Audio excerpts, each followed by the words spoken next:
Megalithic. What does it mean? What is it? What does the word bring to mind, if anything?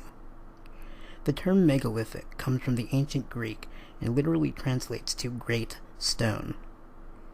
While great stone is certainly an accurate and literal depiction of the term, one must truly see a megalithic monument with their own eyes to really understand and appreciate the beauty and intensity of such a creation, such a historical work of art.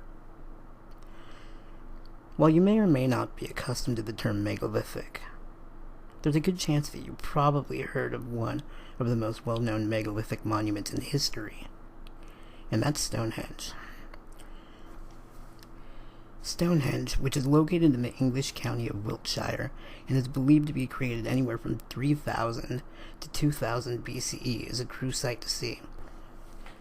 With stones as tall as 17 feet high and weighing as much as 50 tons, Stonehenge is easily one of the most popularized megalithic monuments of its type.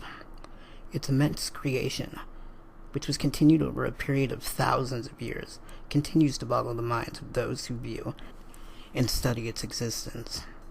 When looking at Stonehenge and truly comprehending the immensity of the entire monument, and just seeing how large the stones really are, one must question how something so magnificent could have been constructed so many years ago. Even today, the mystery of how the monument came to be remains a mystery. And although it has even garnered and created theories of everything from the work of alien life to lost technological advancements, one thing is certain, and that is that this monument was incredibly important to the society that put so much work and effort into its construction over the span of so many years. Although Stonehenge's purpose and function is up for debate, and not necessarily set in stone, pun intended, the best answer, at least for now, is that it probably functioned as an astrological observatory and solar calendar, as well as a possible religious site.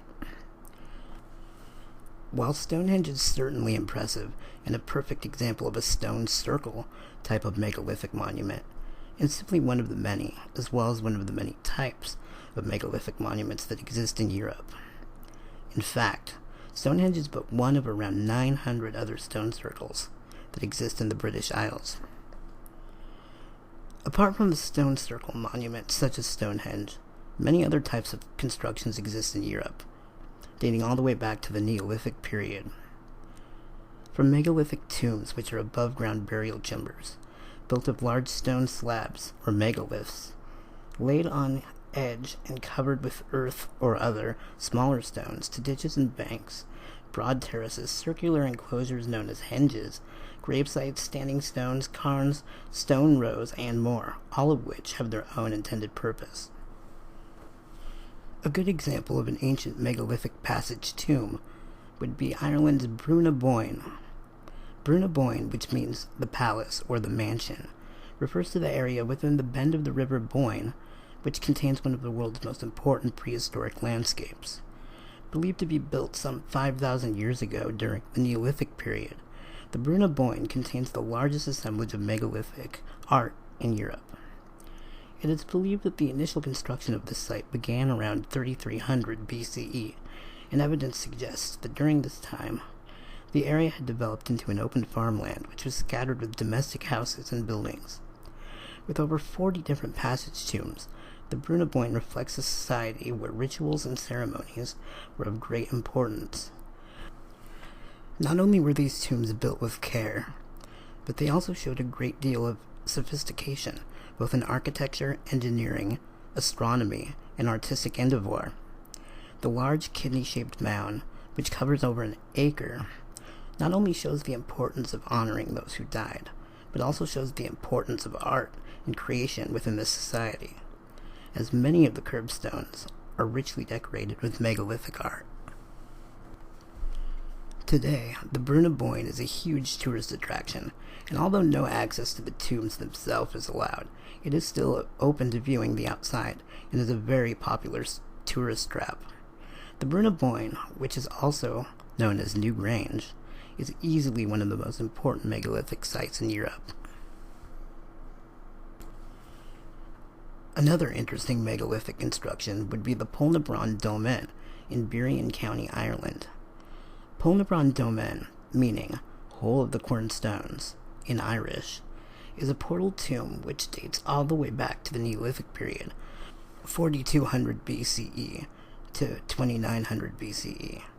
The Polnabron portal is one of the most photographed megalithic monuments in Ireland, both because of its beauty and because it's also easily accessed from the main road.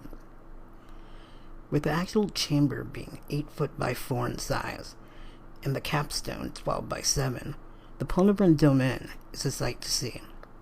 Not only is it a sight to see, but it's also the home of some newer and more recent discoveries, which have been made by archaeologists.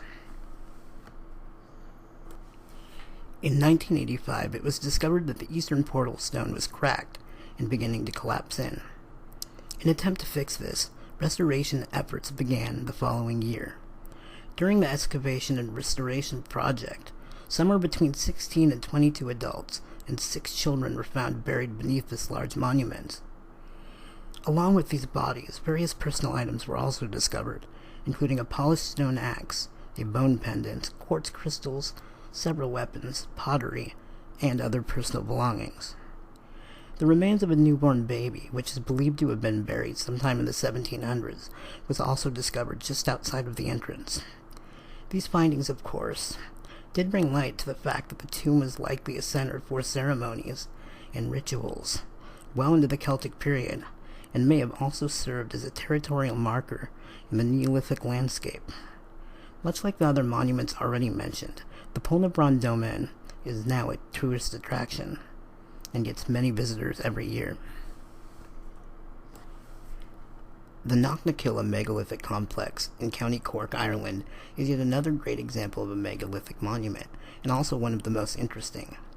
Located in the northwest upper slopes of Mashirabeg Mountain, the Knocknaquilla megalithic complex, which is believed to be at least 3,500 years old, can be found all by itself, placed on just a leveled patch of bogland overlooking a deep valley.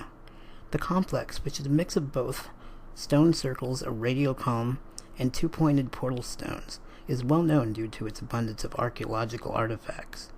It is also known for its large phallic design and now leaning portal stone. Given the position and relation of the stones to both the rising and setting of the sun, it is believed that these stones were erected and aligned with the purpose and functionality of being a type of calendar for early farmers. Today, much of the monument has deteriorated over the years, but archaeological data does detail how it would have looked before its deterioration, and many of the stones do still exist and can be seen to this day. Lastly, and perhaps one of the greatest monuments known to this day, at least in terms of its immensity, is the Stone of the South, or better known as the Stone of the Pregnant Woman.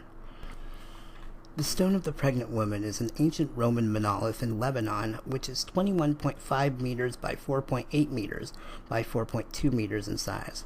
It is said that this monolith was nicknamed after a pregnant woman who, as local legend suggests, tricked the naive people of Baalbek into believing that she knew how to move the giant stone if only they would feed her until she gave birth. Weighing in at around 1,200 tons, it is one of the largest and heaviest monolithic stones that can be found on Earth. It is said today that it would require the work of 21 heavy lifting cranes to actually lift and move the enormous stone. Because of this fact alone, archaeologists are stunned as to how these ancient people managed to cut and shape such a gigantic block, especially over 2,000 years ago with limited technology. Much like Stonehenge, there have been speculation by theorists and, of course, townfolk that perhaps the monolith was constructed by, yes, of course, aliens. Although theories exist on how and why these strange formations were created, the true fact remains that although we do have clues about their origins and uses, we may never really know the whole truth regarding megalithic monuments, not only in their functions, but how, despite a lack of technology and tools, these huge formations of heavy rocks were ever transported and arranged in the manner they were. From ancient tombs to standing stones, to circular henges, megalithic monuments are indeed pieces of ancient art. An ancient art that not only helps give us a true glimpse of the past and the societies that lived many, many years ago, but still live on to enchant the world we live in today. While it's fun to question their origin, whether we believe in a higher advanced ancient technology that is now lost, or we believe that the improbability that alien life came down to Earth to create these masterpieces, there's one thing that is stone solid, and that's the fact that regardless of our lack of knowledge on at least some of these monuments, it's completely obvious that these creations were incredibly important to the ancient societies that lived in the past. It is my hope that these ancient pieces of art can live on for many, many more years, so people can appreciate their beauty and historical value.